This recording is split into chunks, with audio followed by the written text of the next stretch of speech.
everybody. A big divisional matchup taking place at Orchard Park when New England battles Buffalo this weekend on Sunday. 1 p.m. Eastern start, 10 a.m. Pacific kickoff. We've got the New England Patriots VR right now laying 4 with a total of 51.5. This one, by the way, is my best bet, and we'll get to that in just a moment. VR, it's been 10 years since the 2002 season, since a Bill Belichick New England Patriot team has lost 3 straight games. And that's what they're facing in this one. They're going to take on a Bills team that's fattened up the last 2 weeks against somewhat soft defenses. We both went against Buffalo with a big play on the Jets in week 1. They've looked a lot better the last 2 weeks. How do you see them faring against this New England Patriot defense?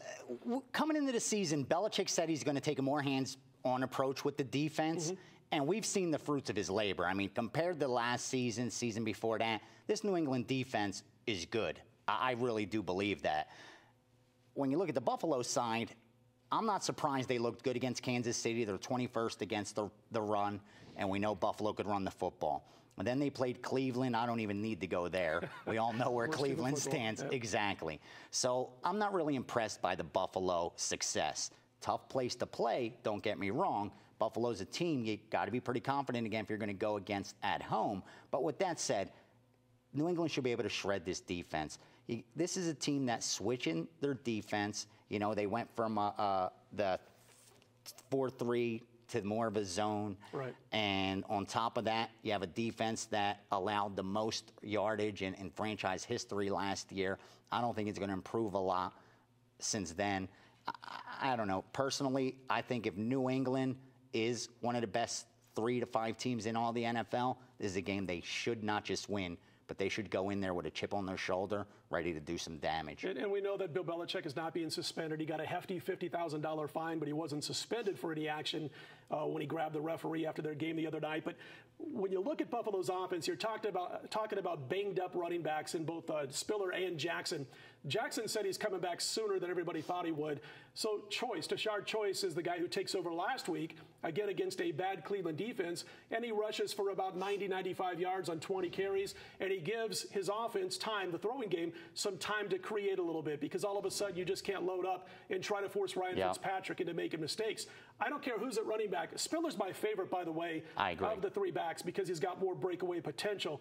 But when you look at what this team is going to do, New England on the defensive side of the football, they're going to clog up those running lanes. And you got a guy like Wilfork up front.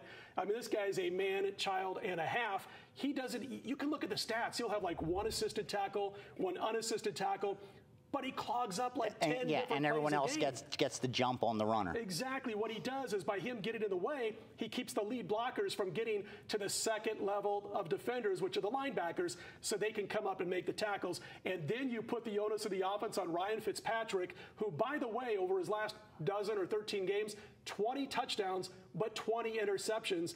He's one of the reasons I went against the Bills in week 1, because I thought with that aggressive Jets attack on defense, Fitzpatrick would be prone to mistakes. He was, and I think he's going to have a rough time in this one again. I agree 100%. When I look at Fitzpatrick, the Harvard quarterback, bottom line is the kid could manage the game if he's not the one that has to win the game. But if he has to use his arm, it's just not one of those strong pro-caliber arms that is going to be able to beat a defensive back like Revis. That's why we both liked the Jets against them early in the season, because of the fact they had such an aggressive secondary, and that's the worst case scenario for a quarterback like Fitzpatrick. Looking at this New England defense, I think that secondary is pretty aggressive as well. So I don't think he's going to have an easier time this week than he did in week 1. Well, it sounds like we're on the same page. Enough of the talk. It's my best bet. My best bet, as you can probably already tell, is the New England Patriots. I'm going to lay the points, laying 4 as we shoot this video over the Buffalo Bills. And I'm going to tell you what, folks, the demise of the New England Patriots is much, much too exaggerated. Don't forget, this team is 2 field goals away from being 3-0 right now. I think Buffalo's gotten away with murder against lesser opponents. It all comes back and hits him squarely in the face this week. Ryan Fitzpatrick, I think, is going to have a real tough game. I'm back in New England, minus the points, my best bet. So the square picks the right pick. Right? There you go. The square picks the right pick. Sometimes. They don't always lose, bro. They don't always lose.